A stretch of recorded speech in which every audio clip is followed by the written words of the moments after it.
I am very pleased to be back in Nicosia, where I paid my first bilateral visit after taking over the duties of the Minister of Foreign Affairs of the Republic of Serbia, which in itself speaks volumes about the importance that the Republic of Serbia and I personally attach to the relations with Cyprus.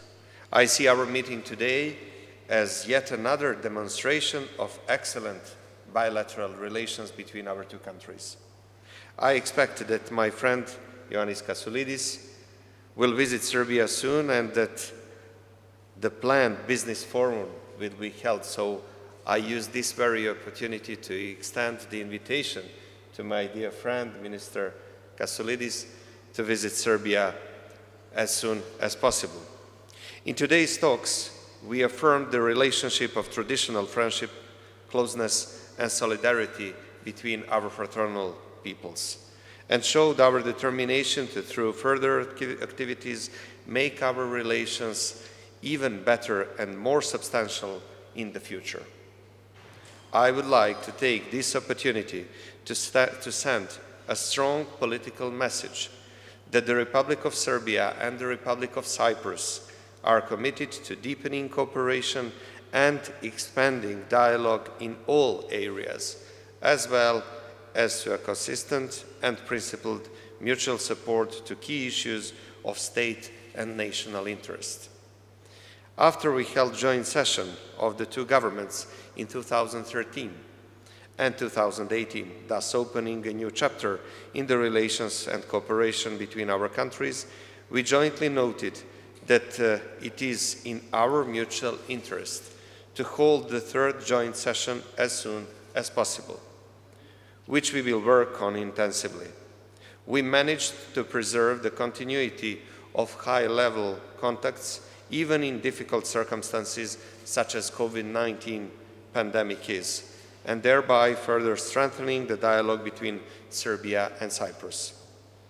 I especially wish to emphasize our gratitude for the support that Cyprus lends to the territorial integrity and sovereignty of the Republic of Serbia, as the issue of highest national interest for us, and in particular for the understanding that your country shows for the difficult situation facing Serbs and non-Albanian population in Kosovo and Metohija.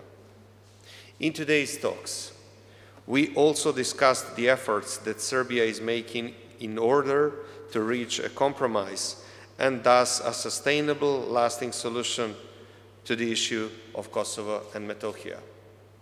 Each kind of unilateralism is not acceptable, is something which is doing completely contrary to reaching the comprehensive and sustainable, long-lasting solution. For the continuation of activities related to the normalization of relations between Belgrade and Pristina, support of the countries that are committed to respecting international public law and that, for that reason, do not recognize the unilaterally declared independence of so-called Kosovo is invaluable for Serbia. The Republic of Serbia extends full and unreserved support to the efforts made by Cyprus to resolve its most significant national issue in order to preserve its territorial integrity and sovereignty. We believe that a comprehensive solution to the territorial dispute should be found on the basis of the relevant UN resolutions and agreement between the two sides based on the international public law. Bearing in mind that the stability of the region is of priority importance of Serbia as well as of Cyprus, we emphasize our common commitment to do everything in our power to preserve and strengthen the stability of the Western Balkans and Eastern Mediterranean region.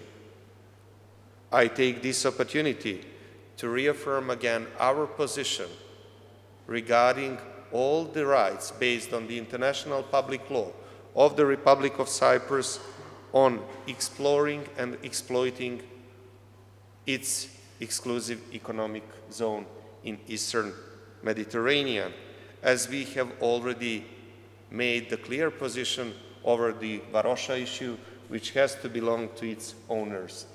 And that's where we are again facing with unilateralism, which is condemned today mutually by my dear friend and homologue, Minister Kasulidis, and myself. In this context, we recognize the importance of trilateral formats established with Greece so far.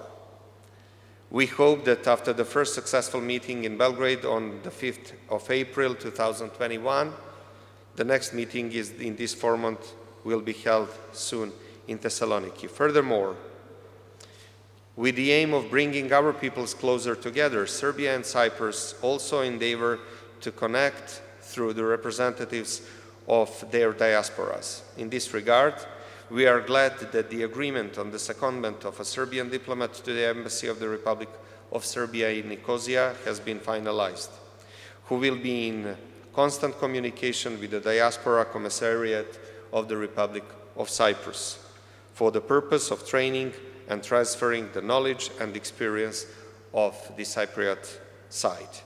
We also expect Presidential Commissioner Mr. Fotis Fotiou, responsible for diaspora issues, to visit Serbia as was planned before the outbreak of the pandemic. We are very grateful to Cyprus for its consistent and continuous support to Serbia's EU accession process, which is at the top of our country's foreign policy priorities. We are also interested and are actively working together with Cyprus and other countries from the surrounding area to strengthen cooperation in the field of energy, especially in the context of the energy diversification. Serbia is interested in expanding and deepening economic cooperation with Cyprus. I take this opportunity to mention that in a period from January to the end of May of this year, we have increased the volume of our trade and economic turnover for 30.3%, which is giving us the hope that we can do much more in the future. I would like to encourage the Cypriot business community to invest in Serbia, whose economic growth is among the highest in Europe and which guarantees investment security and numerous benefits for foreign investors. Finally, I would like to thank you for your warm hospitality, dear friend, with the hope that in the coming period we will also be in the role of your hosts and welcome you in Belgrade, in Serbia. Once again, thank you very much for the warmest hospitality. Thank you very much for the brotherhood and for the help given in many previous years and decades, and be sure that one of the rarest characteristics among the people, and one for sure which is shortest lasting, the gratitude in the case of Serbian people towards Cypriot people, is not existing as such. We are grateful for everything what you've done to Serbia during your previous mandates as the foreign minister and everything what you are doing today, dear friend.